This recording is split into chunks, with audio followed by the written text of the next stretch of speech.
بسم اللہ الرحمن الرحیم۔ گمنام ہیرو کے معزز ناظرین السلام علیکم۔ آئیے چلتے ہیں کہانی کی طرف۔ ایس ٹی ایف جوانوں کو اصول پرستی کی بٹی سے گزار کر کندن بنا رہی ہے۔ آگے چل کر معاشرے میں پھیلے ہوئے ایسے لوگ قوم کا اثاثہ ثابت ہو سکتے ہیں۔ اگر تم ایلن کے خلاف کچھ نہیں کر سکتے تو میری مدد تو کر سکتے ہو نا، اس سے بھی معذرت کر لو گے۔ میں نے اس کی ضد کے سامنے بے بس ہو کر کہا، ایس ٹی ایف نے ابھی تک تمہاری خدمات کا اعتراف ہی کیا ہے، تم پر ہاتھ ڈالنے کی کوشش نہیں کی۔ یہی وجہ ہے کہ تم میرے عزیز دوست ہو۔ میں تمہاری ہر خدمت کے لیے تیار ہوں۔ مجھے ایسے کسی افسر کا نام پتا اور فون نمبر وغیرہ دے دو جو آڑے وقت میں تیزی سے ہمارے کام آ سکے۔ تمہاری معزولی کے بعد ہم خود کو ہر لمحے قانون کی تیز دھار پر محسوس کر رہے ہیں۔ ایسی کسی ضرورت کے لیے میں تمہیں گل زمان کا پتہ وغیرہ لے کر دے دوں گا۔ وہ خفیف سی معنی خیز مسکراہٹ کے ساتھ بولا۔ وہ سیکٹری کے رتبے کا بارسوخ افسر ہے۔ تم برڈ کا حوالہ دے کر اپنا نام بتاؤ گے تو وہ آدھی رات کو بھی تمہاری بات پر دھیان دے گا۔ ذاتی طور پر وہ تمہارے نادیدہ مداحوں کی صف میں شامل ہے۔ میرے نادیدہ مداح کہاں سے پیدا ہو گئے اور یہ برڈ کیا بلا ہے؟ تم بہت چالاک ہو۔ اول خان ایک گہرا سانس لے کر بولا۔ تمہاری معلومات کے لیے میں بتا دوں کہ گل زمان ایس ٹی ایف کا سول سروس کا آدمی ہے۔ وہ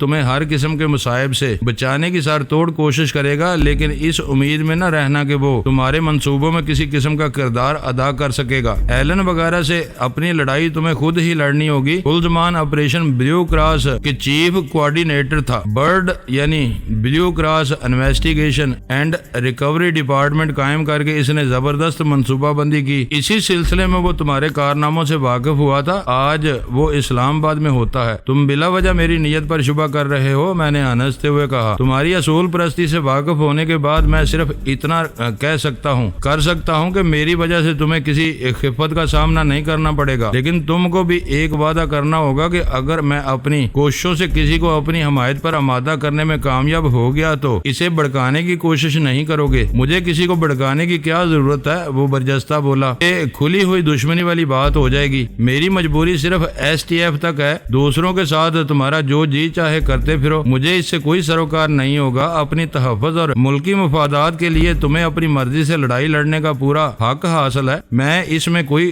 رکھنا نہیں ڈالوں گا۔ پھر اول خان نے دوسری باتیں چھیڑ دی۔ ہم لوگوں کے آ جانے سے اس کا حوصلہ بہت بلند ہو گیا تھا۔ میں نے محسوس کر لیا کہ بہت زیادہ مذہبی رجحان کا حامل نہ ہونے کے باوجود وہ توکل اور قناعت پر بھروسہ کرنے والا آدمی تھا۔ اسے اپنی لگی بندی اور معقول ملازمت کے جانے پر مستقبل کی ذرا بھی فکر نہیں تھی۔ اس کو کامل یقین تھا کہ جس نے اسے پیدا کیا ہے وہی اسے رزق بھی دیتا رہے گا۔ اول خان کی بیوی کی بے پردگی اور بے آرامی کے خیال سے ہم دونوں میں سے کوئی اندر جانے پر آمادہ نہیں ہوا۔ ہم اسی کمرے میں لیٹ بیٹھ کر آرام اور باتیں کرتے رہے۔ اسی انداز میں وہ پوری رات دھیمے دھیمے گزر گئی۔ اس دوران میں اندر سے وقفے سے چائے بن کر آتی رہی۔ صبح کے 5 بجے فضا میں پرندوں کی چہکار پھیلنے کے ساتھ ہی میں نے روانگی کا ارادہ ظاہر کیا۔ اول خان کے چہرے پر آزردگی پھیل گئی۔ معزولی کی وہ دوسری رات ہی میں اس کا یہ حال ہو گیا تھا کہ وہ ہماری رفاقت کو طول دینے کا آرزومند تھا، لیکن ہماری پرخطر مجبوریاں اس کے علم میں تھیں۔ اس نے بادل نخواستہ اپنی جگہ چھوڑ دی۔ اول خان سے گل زمان کے مختصر سے تحریری کوائف لے کر میں نے بالواسطہ طور پر اس کی بیوی کا بہت زیادہ شکریہ ادا کیا اور جذبات انگیز فکروں کے اختتامی تبادلے کے بعد ہم چاروں بھی بوجھل دل لیے اس کے گھر سے باہر نکل آئے۔ اول خان ہمارے ساتھ تھا۔ ایک کارڈ کپڑے سے ڈھکی ہوئی تھی، اسی حالت میں کھڑی ہوئی تھی جس حالت میں ہم نے اسے چھوڑا تھا۔ محلے کی چوکیداری کرنے والے لڑکے کہیں نظر نہیں آ رہے تھے، لیکن گاڑی پر سے کپڑا اترتے ہی ان میں سے ایک کہیں سے نمودار ہوا۔ اونچی آواز میں سب کو سلام کر کے اس نے اول خان سے اپنی کارکردگی پر اس کا رد عمل دریافت کیا اور ہم سب کی طرف سے اطمینان اور شکریہ کے اظہار کے بعد آگے چل دیا۔ شاید رات گزرنے کے ساتھ ساتھ تینوں میں سے صرف وہی باقی رہ گیا تھا۔ اول خان کو گرم جوشی سے الوداع کہہ کر ہم چاروں گاڑی میں سوار ہو گئے۔ اس نے مجھے بتایا کہ میں اس کی گلی میں داخل ہوئے بغیر کس کشادہ راستے سے مین روڈ پر نکل سکتا ہوں، اور پھر گاڑی حرکت میں آ گئی جب تک میں نے ایک موڑ نہیں کاٹا۔ اول خان وہیں کھڑا ہاتھ ہلاتا رہا۔ روانگی کے آخری لمحات پر اس کی جذباتی کیفیت دیکھ کر میرا دل بھاری ہو چکا تھا۔ گاڑی میں کافی دیر تک خاموشی رہی، پھر ہر شخص اپنی اپنی جگہ کسی گہری سوچ میں ڈوبا ہوا تھا۔ آخر ویرا نے ہی وہ سکوت توڑنے میں پہل کی اور پوچھا، رقوم اور زیورات کی پوٹلیاں کیا اول خان کے پاس ہی چھوڑ آئے ہو؟ میرا جواب اس بات میں سن کر کر وہ ملامت بھرے لہجے میں بولی، تم نے ایک مخلص اور سادہ لو انسان کو بیوقوف بنایا ہے۔ وہ بیچارہ سمجھ رہا تھا کہ تم اس کی محبت میں تڑپ کر اس سے ملنے آئے ہو۔ میں بھی اسی غلط فہمی میں مبتلا تھی، لیکن اب مجھے اندازہ ہوا کہ تمہیں اصل فکر اپنے مال و متاع کی حفاظت کی تھی۔ اپنا بوجھ اس کے سر پر ڈال کر اب تم بے فکری سے لوٹ رہے ہو۔ ہر وقت خیالی گھوڑے نہ دوڑاتی رہا کرو۔ میں نے بدمزگی سے کہا، اسے سب معلوم ہے کہ ہم اس کے پاس کیوں آئے تھے، اس سے تفصیلی بات چیت ہوئی ہے۔ میں اسے اپنے ساتھ ملانا چاہتا تھا، لیکن وہ اس بات پر رضامند نہیں ہوا۔ تم چاہو تو سلطان شاہ سے اس بات کی تصدیق کر سکتی ہو۔ ڈینی جھوٹ نہیں بول سکتا۔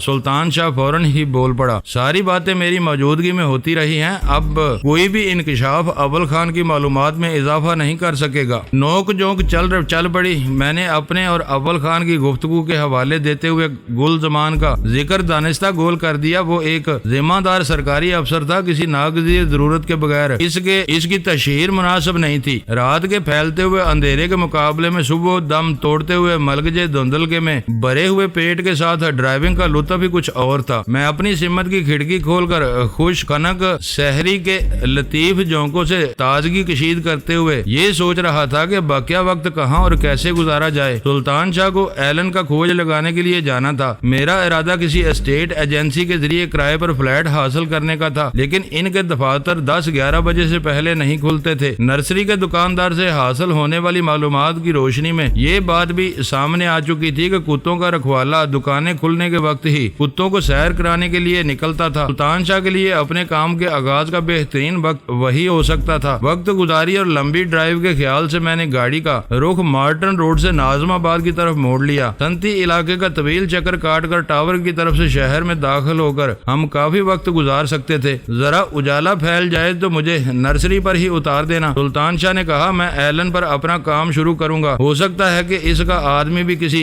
بچے کھچے کتے کو ٹہلاتا ہوا نظر آ جائے۔ تم نے تو کہا تھا کہ جنرل سٹور والا اسے دیکھتا ہے، جس کا مطلب یہ ہوا کہ وہ دیر سے نکلتا ہوگا۔ وہ جنرل سٹور ہی نہیں، بیکری بھی ہے، سویرے کھل جاتی ہوگی۔ ویسے بھی کتوں وغیرہ کو ٹہلانے کے لیے الگ صبح کا سناٹا ہی بہتر ہوتا ہے۔ میں بھی سلطان شاہ کے ساتھ اتروں گی تاکہ دور رہ کر اس کی دیکھ بھال کر سکوں۔ یکجا ہونے کے لیے ہم وقت اور مقام کا تعین کر لیں گے اور ہر حال میں وہاں پہنچ جائیں گے۔ اس نئی تجویز پر ایک بار پھر سرگرمی سے بحث شروع ہو گئی۔ باہر پھیلا ہوا دھندل کا تیزی سے سمٹتا جا رہا تھا اور میں ان تینوں کی بحث میں دلچسپی لینے کے ساتھ بہت کچھ سوچ رہا تھا۔ ہم سست روی سے ڈرائیونگ کرتے ہوئے ٹاور پہنچے تو 6 بجنے والے تھے۔ ہم چاروں کے ایک ساتھ رہنے کے مقابلے میں بکھر جانا زیادہ محفوظ تھا۔ میں نے گاڑی نرسری کی راہ پر ڈال دی۔ ان تینوں کے درمیان کوئی فیصلہ نہ ہونے کے باوجود میں طے کر چکا تھا کہ سلطان شاہ کے ساتھ ویرا کو بھی اتار دیا جائے گا تاکہ میں غزالہ کے ساتھ ایک جوڑے کی صورت میں کرائے کے فلیٹ دیکھ سکوں۔ اس وقت تک شہری زندگی بیدار نہیں ہوئی تھی۔ تھوڑی ہی دیر میں ہم نرسری جا پہنچے۔ سلطان شاہ نے دور ہی سے دیکھ کر بتایا کہ اس کی توقع کے مطابق جنرل سٹور کھل چکا تھا۔ میں نے سڑک چھوڑ کر اس رہائشی علاقے کی گلیوں کا رخ اختیار کر لیا۔ کئی گلیوں میں بے مقصد چکرانے کے بعد ہم فیروز آباد تھانے کے سامنے سے گزرنے والی سڑک پر جا نکلے۔ میں نے کچھ دور جانے کے بعد ایک مرتبہ پھر گلیوں کی راہ اختیار کر لی۔ ہم تھوڑی ہی دور گئے ہوں گے کہ ڈلان کے پار ایک منظر دیکھ کر میرا دل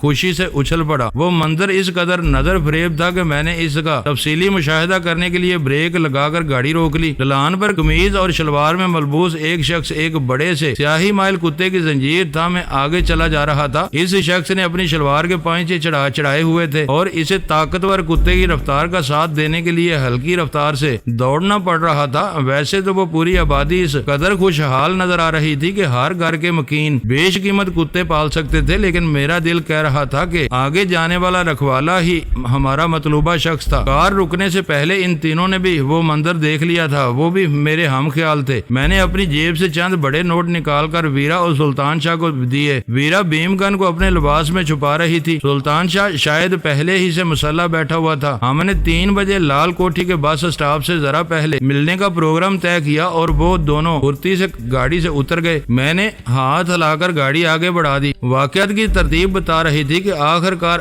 وقت ہم پر مہربان ہو ہی چلا تھا۔ میرا ارادہ تھا کہ کتے اور رکھوالے کے قریب سے گزرتے ہوئے میں ان دونوں کا جائزہ لوں گا۔ ہم ان دونوں سے ذرا دور ہی تھے کہ اچانک وہ رک گئے۔ کتا کچھ مضطرب تھا اور سر اٹھا کر ادھر ادھر دیکھ رہا تھا۔ میں نے اس کی تبدیلی کو کوئی اہمیت نہیں دی، میرے لیے وہ جائزہ لینے کا بہتر موقع تھا۔ مگر جو ہی ایکارڈ رینگتی ہوئی ان دونوں کے قریب پہنچی، کتے پر اچانک اچانک دیوانگی کا دورہ پڑ گیا، وہ پوری قوت سے بھونک کر فضا میں اچھلا، اس کی زنجیر رکھوالے کے ہاتھ سے نکل گئی اور وہ وحشیانہ گراہٹوں کے ساتھ غزالہ کی جانب کی کھلی ہوئی کھڑکی پر حملہ آور ہو گیا۔ غزالہ ایک دہشت زدہ چیخ مار کر میرے اوپر آ پڑی، اسٹیئرنگ میرے ہاتھوں سے نکل گیا، پوزیشن بگڑنے کی وجہ سے پیر ایکسیلیٹر پیڈل سے پھسل گیا۔ غنیمت یہ تھا کہ ایکارڈ کے گیئر خود کار تھے، ورنہ فوراً ہی ایک جھٹکے سے کار کا انجن بند ہو گیا ہوتا۔ کتا زور زور سے بھونک کر اگلے پنجوں کے سہارے رینگتی ہوئی کار میں گھس آنے کی کوشش کر رہا تھا۔ غزالہ دہشت سے کانپتی ہوئی مجھ سے چپکی ہوئی تھی۔ آخر کار ایلن کے سدائے ہوئے ایک اور خونخوار کتے نے میری بو پا لی تھی۔ میں نے اپنی طرف سے دروازے میں لگے ہوئے ماسٹر کنٹرول پینل کا بٹن دبا کر غزالہ کی سمت کی کھڑکی کا شیشہ بند کر دیا اور گرا کر غزالہ سے کہا، بلا وجہ کیوں خود کو تماشا بنا رہی ہو؟ گاڑی سے باہر بھونکتا ہوا کتا تمہارا کیا بگاڑ لے گا؟ غزالہ نے گھور کر میری طرف دیکھا، اس وقت اس کا سانس چڑھا ہوا تھا۔ وہ تنک کر بولی، میں نے اس وحشی کتے کے حلق سے نکلنے والے تیز بھپکوں کی گرمی اپنے چہرے پر محسوس کی تھی۔ اس وقت تک میں گاڑی پر دوبارہ کنٹرول کر چکا تھا۔ گاڑی کا شیشہ بند ہو جانے کے باوجود وہ سیاہی مائل جسیم کتا پورے زور و شور سے بھونکے جا رہا تھا اور اپنی تیز پنجوں سے گاڑی کی آہنی باڈی کو کھرچے جا رہا تھا۔ اچانک فضا ایک فائر کے شور سے گونجی اور گولی جہانگیر کی قیمتی گاڑی کے کسی حصے سے ٹکرا کر اچٹ گئی۔ اس وقت تک میری پوری توجہ صرف کتے پر مرکوز تھی۔ فائر کے دھماکے نے مجھے بری طرح چونکا دیا۔ فوراً ہی میری نظریں اس طرف اٹھ گئیں جہاں کتے کے رکھوالے کو موجود ہونا چاہیے تھا۔ وہ بظاہر ایک سیدھا اور سادہ لو محنت کش نظر آیا تھا، لیکن اس وقت کسی پیشہ ور لڑاکا کی طرح ایک تناور درخت کی اوٹ لیے ہماری طرف دوسرا فائر کرنے کی تیاری کر رہا تھا۔ میں نے فوری طور پر ایکسیلیٹر پر پاؤں کا دباؤ ڈالا۔ گاڑی کسی غضبناک چیتے کی طرح گرا کر آگے بڑھی اور اسی لمحے فضا ایک پرشور فائر کے شور سے گونج اٹھی۔ اس بار فائر کے ساتھ ہی ایک بے ساختہ انسانی چیخ بھی سنائی دی تھی، کرب میں ڈوبی ہوئی لرزہ خیز چیخ۔ اسے کسی نے مار دیا، غزالہ نے اضطراری لہجے میں کہا۔ اب آپ رکے بغیر یہاں سے نکلتے چلے جائیں، کتا بھی پیچھے ہی رہ گیا ہے، شاید سلطان شاہ نے اس پر فائر کیا ہے۔ میں نے اسے تنے کی اوٹ میں اچھل کر نیچے گرتے دیکھا ہے۔ وہاں یکا یک جو صورتحال رونما ہوئی تھی وہ خاصی خطرناک تھی اور مجھے غزالہ کے مشورے سے پہلے ہی اندازہ ہو چکا تھا کہ گاڑی کا نمبر نوٹ کیے جانے سے پہلے ہمیں وہاں سے فرار ہو جانا چاہیے۔ اگر سلطان شاہ نے کتے کے رکھوالے پر گولی چلائی تھی تو کچھ سوچ سمجھ کر ہی چلائی ہوگی اور اس کارروائی کے بعد اپنی بچت کے امکان کو بھی نگاہ میں رکھا ہوگا۔ اس وقت ہم چاروں عملاً دو پارٹیوں میں بٹ چکے تھے اور کسی ایک پارٹی کی وجہ سے دوسری پارٹی کو سنگین خطرات مول لینے کی ضرورت نہیں تھی۔ کچھ دور جاتے ہی میں نے گاڑی تیز رفتاری سے ایک گلی میں گھما دی۔ مجھے یقین تھا کہ رات کے اندھیرے کے مقابلے میں صبح سویرے کی فائرنگ پر اس علاقے کے مکینوں کا رد عمل خاصا مختلف ہوگا اور خاصے لوگ اپنے گھروں سے نکل کر صورتحال کا جائزہ لینے کی کوشش کریں گے۔ اس گھیراؤ کا آغاز ہونے سے پہلے ہی ہم اس علاقے سے نکلتے چلے گئے۔ کافی دیر کی خاموشی کے بعد غزالہ ہی نے متاسفانہ لہجے میں سکوت توڑا۔ ان لوگوں نے کھلی سڑک پر گولی چلا کر بہت بڑا خطرہ مول لیا ہے، کہیں وہ کسی مصیبت میں نہ پڑ جائیں۔ وہ دونوں سمجھدار ہیں، ایسی حوصلہ شکن باتیں سوچ کر اپنے ساتھ میرا دماغ بھی خراب مت کرو۔ موجودہ حالات میں ہم ایسی کوئی چوٹ کھانے کے متحمل نہیں ہو سکتے۔ میں نے قدرے ترشی سے کہا، ہمیں امید رکھنی چاہیے کہ وہ اپنے مشن میں کامیاب رہیں گے اور 3 بجے ہم سے آ ملیں گے۔ میرے لہجے کی ترشی پر وہ قدرے اداس ہو گئی اور آہستگی سے بولی، میں بھی اچھی باتیں سوچنے کی کوشش کرتی ہوں، لیکن کیا کروں، سامنے کی بعض باتوں سے چشم پوشی بھی نہیں کی جا سکتی۔ میں نے اس کی بات کا کوئی جواب نہیں دیا اور اپنی پوری توجہ سڑک پر مرکوز کر دی۔ اس وقت میں جلد از جلد صبح کے اخبارات دیکھ لینا چاہتا تھا۔ پچھلی رات کی ویرا اور غزالہ کی مشترکہ مہم جوئی کا صحیح نتیجہ اخباراتی سے سامنے آ سکتا تھا، لیکن میں نے اس علاقے میں کسی ہاکر کے پاس بھی رکنے کا خطرہ مول نہیں لیا اور براہ راست شار فیصل پر نکلتا چلا گیا۔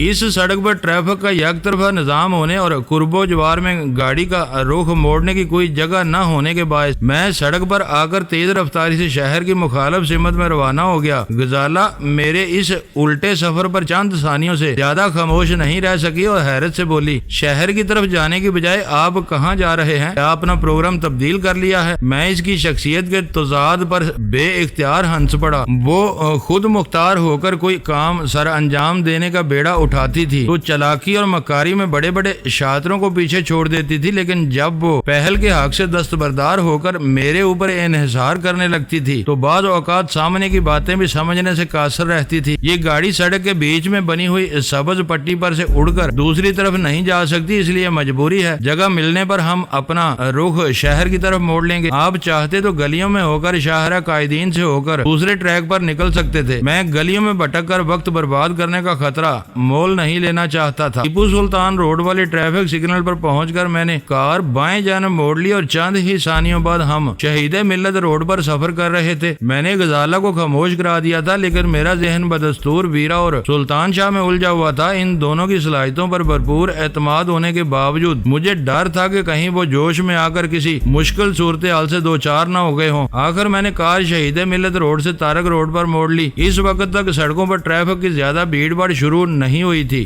اس لیے مجھے سبک رفتاری سے ڈرائیونگ جاری رکھنے میں کوئی دقت پیش نہیں آ رہی تھی۔ تارک روڈ پر پہلا نیوز اسٹینڈ نظر آتے ہی میں نے گاڑی کنارے سے لگا کر اردو اور انگریزی کے 3 اخبار خرید لیے۔ گاڑی حرکت میں آنے پر غزالہ نے بے تابی سے ان اخبارات کے ابتدائی اور آخری صفحات کا مطالعہ شروع کر دیا۔ خوب، اس اخبار میں نارمن کے قتل کی خبر پہلے ہی صفحے پر 3 کالموں کی زینت بنی ہے۔ اس نے پہلا اخبار دیکھ کر کہا اور ان حماق سے خبر پڑھتی چلی گئی۔ خبر میں معمول کی سنسنی اور مبالغہ آرائی کے ساتھ جو کچھ بیان کیا گیا تھا وہ میری خوشی کے لیے بہت کافی تھا۔ ایچ ڈی نارمن کے ساتھ جہنم واصل ہونے والی لڑکی بھی امریکن تھی اور دفتر میں اس کے ساتھ کام کرتی تھی۔ ان دونوں کے تعلقات دفتری مراسم سے کافی آگے بڑھے ہوئے تھے اور وہ اپنی بیشتر شامیں ایک ساتھ گزارا کرتے تھے۔ پچھلے دن بھی وہ دونوں اپنے دفتر سے ایک ساتھ ہی نارمن کے گھر آئے تھے اور بے فکری کے ساتھ اپنا وقت گزارنے کا ارادہ رکھتے تھے کہ نامعلوم سمت سے آنے والی گولیوں نے ان کو لہو میں نہلا دیا۔ لاشیں دریافت ہونے کے بہت بعد میں اس فلیٹ کا سراغ مل سکا جہاں سے ان دونوں پر فائر کیے گئے تھے۔ فلیٹ سے استعمال شدہ G3 رائفل برآمد کر کے فلیٹ کی مالکہ کا بیان قلم بند کر لیا گیا تھا، لیکن وہ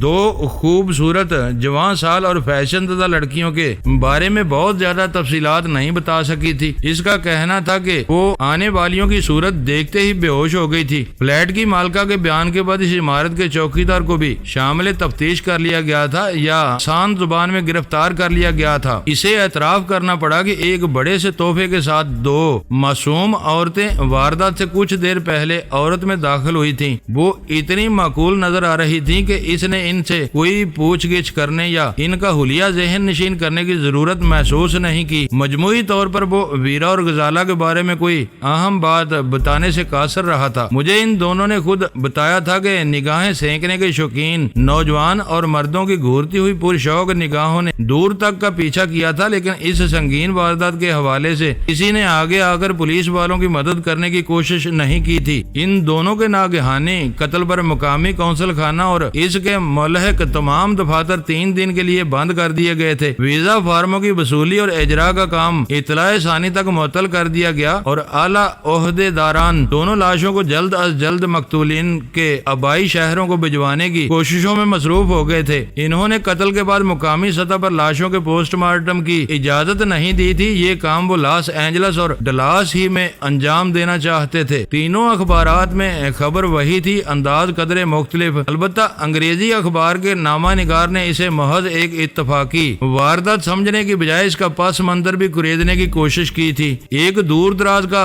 امکان کی نشاندہی کے بعد اس نے یہ حوالہ بھی دیا تھا کہ ماضی قریب میں کونسل خانے والوں نے مقامی حکام کی سے ایک رپوش مجرم اور ایک امریکن مغویہ کی تلاش کے سلسلے میں $2 لاکھ کے انعامات کے اخباری اشتہارات جاری کیے تھے۔ نارمن اور لوسی کا دوہرا قتل اس اشتہار کا شاخسانہ بھی ہو سکتا تھا، کیونکہ بظاہر شہر میں ان دونوں غیر ملکی مقتولین کی کسی سے کوئی دشمنی نہیں تھی۔ اخباری نامہ نگار بھی آدھے سراغر سا ہوتے ہیں۔ ان تینوں اخبارات کے سرسری مطالعے سے فارغ ہو کر ایک سانس لیتے ہوئے بولی، ہر بات کی تہہ تک پہنچ ہی جاتے ہیں، آدھے نہیں پورے سراغر سا کہو۔ بعض اوقات پولیس والے بھی ان ہی سے رہنمائی حاصل کرتے ہیں، کیونکہ ان کے ذہنوں میں ساری متعلقہ خبریں سمائی ہوئی ہوتی ہیں۔ وہ بظاہر غیر متعلق نظر آنے والے واقعات کی کڑیاں آسانی سے یکجا کر لیتے ہیں۔ ارے یہ آپ کدھر جا رہے ہیں؟ کھڑکی سے گرد و پیش کا جائزہ لیتے ہی وہ چونک پڑی۔ اسٹیٹ ایجنسیوں کے دفاتر 10:30 11 بجے سے پہلے نہیں کھلیں گے، ہمیں یہ وقت کہیں نہ کہیں گزارنا ہی ہوگا، میں نے بے پرواہی سے کہا۔ مگر کہاں؟ وہ الجھن میں مبتلا ہو گئی۔ آپ کا رخ شہر کے گنجان علاقے کی طرف ہے۔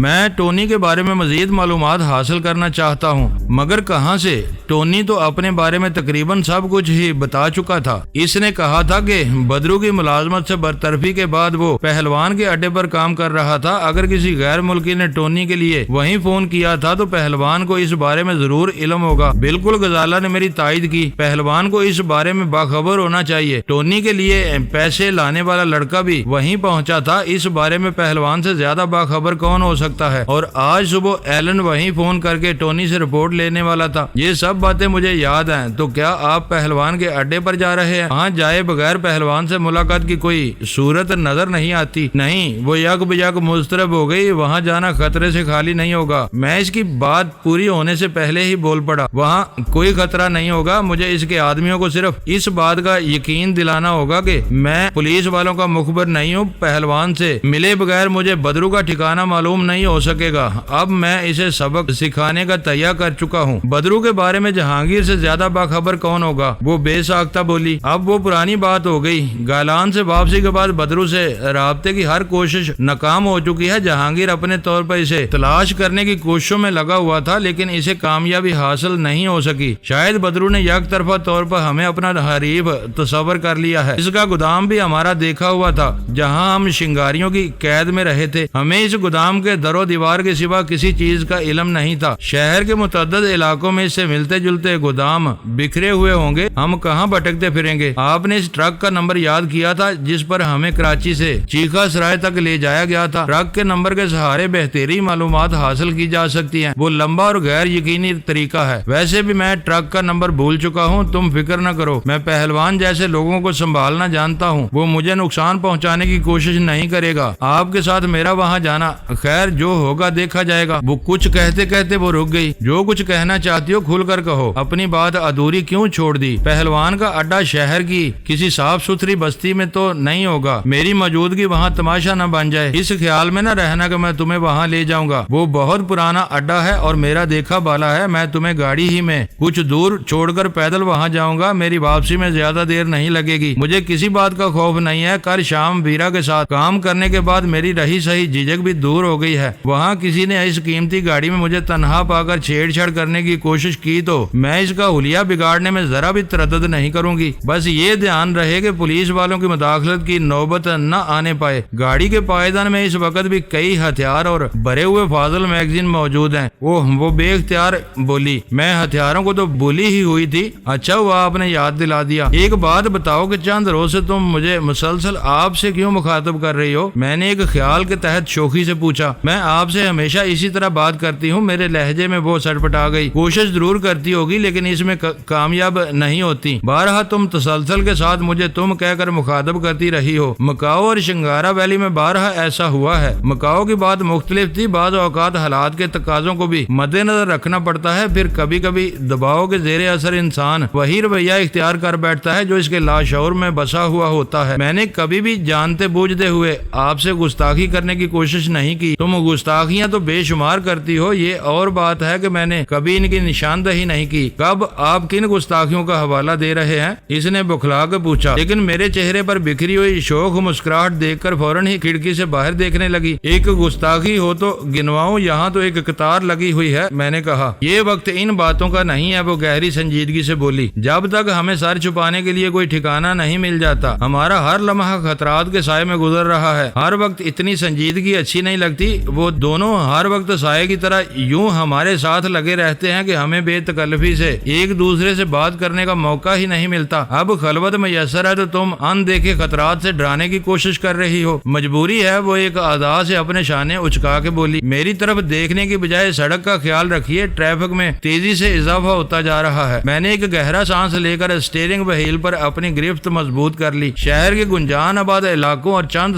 تنگ سڑکوں سے گزرنے کے بعد ہم لی مارکیٹ کے علاقے میں جا پہنچے، جہاں مضافاتی بسوں کے مسافروں اور ان سے لائے لے جانے والے سامان کی وجہ سے بہت زیادہ گہما گہمی نظر آ رہی تھی۔ ہم اس منظر کو دیکھتے ہوئے وہاں سے آگے نکل گئے۔ وقت گزرنے کے ساتھ شہر کے خدو خال میں بہت تیزی کے ساتھ تبدیلیاں نمودار ہوئی تھی۔ چند برس پہلے کے جانے پہچانے علاقے نت نئی تعمیرات اور ترامیم و اضافوں کی وجہ سے کہیں کہیں بالکل ناقابل شناخت ہو گئے تھے، لیکن کلا کوٹ کا قدیم علاقہ مدتیں گزر جانے کے باوجود جوں کا توں تھا۔ میں مین روڈ سے متصل ایک گلی میں میڈیکل سٹور کے سامنے کار پارک کر کے نیچے اتر گیا۔ میری دانست میں وہ حصہ علاقے کے اشار پسند اور جرائم پیشہ افراد سے محفوظ تھا۔ وہاں سے گنجان بستی کی طرف روانہ ہوتے ہوئے میری جیب میں ایک بھرا ہوا ریوالور موجود تھا، لیکن مجھے امید تھی کہ مجھے کہیں بھی اس کے استعمال کی ضرورت پیش نہیں آئے گی۔ پہلوان کے اڈے کی طرف جانے والی لمبی اور کچی گلی میں نچلے اور مزدور طبقے کے کافی افراد کی آمد و رفت جاری تھی۔ میرے لیے خوشی کی بات یہ تھی کہ ناآسودہ لوگوں کی اس بستی میں بھی بہت سے بچے بچیاں اپنے بستے لیے مدرسوں کی طرف رواں تھے، سست رفتاری سے ہی صحیح، لیکن تعلیم کا رجحان فروغ پا رہا تھا اور ایک دن یہی تعلیم ان کچی اور گندی بستیوں کی تقدیر بدل سکتی تھی۔ عام لوگوں نے میرے صاف ستھرے حلیے اور اجنبی چہرے پر ذرا بھی توجہ نہیں دی۔ وہ عام گزرگاہ تھی، وہاں سے کوئی بھی بلا روک ٹوک گزرنے کا حق رکھتا تھا، لیکن پھر بھی وہ اکا دکا افراد میں نظروں سے محفوظ نہ رہ سکے جو چبھتی ہوئی نظروں سے میرا ناقد جائزہ لے رہے تھے۔ میرے لیے وہ کوئی نئی بات نہیں تھی۔ جرائم منشیات جوئے وغیرہ کے اڈوں کی حفاظت کے لیے ان کے قرب و جوار میں مخبروں اور محافظوں کی موجودگی کوئی نئی بات نہیں تھی۔ میں نے بظاہر اس شخص پر بھی کوئی توجہ نہیں دی جو اس تھڑے سے اٹھ کر لنگڑاتا ہوا میرے پیچھے ہو لیا تھا۔ وہ وقفے سے مٹھی بند کر کے سگریٹ کے گہرے کاش لے رہا تھا۔ اس نے شودوں کے انداز میں اپنی قمیض کے کالر کے گرد گہرے نیلے رنگ کا رومال لگایا ہوا تھا۔ پہلوان کا اڈا اس علاقے میں عرصے سے قائم چلا آ رہا تھا۔ چرس کی مصنوعی قلت پیدا کر کے جب ہم نے اس شہر کے منشیات فروشوں کے ذریعے ہیروئن کی تقسیم کا جال پھیلایا تھا تو میں نے روپ بدل کر اس اڈے کا معائنہ کیا تھا۔ اس زمانے میں وہ اڈا آبادی سے قدرے الگ ایک وسیع پلاٹ پر قائم کیا گیا تھا اور پہلوان دن رات اپنے چیلوں کے ساتھ وہاں موجود رہ کر اپنے کاروبار کی دیکھ بھال کرتا تھا۔ معزز ناظرین، لائک کریں، شیئر کریں اور کمنٹس باکس میں پاک آرمی زندہ باد، پاکستان پائندہ باد کا نعرہ ضرور درج کر کے اپنے ملک پر فخر کریں اور پاکستان کی بنیادیں مضبوط کرنے میں اپنا کردار ادا کریں۔ ویڈیو دیکھنے کا شکریہ۔ معزز ناظرین، اپنا خیال رکھیے گا اور ہمارے چینل کا بھی۔ ISI پاک آرمی زندہ باد، پاکستان پائندہ باد۔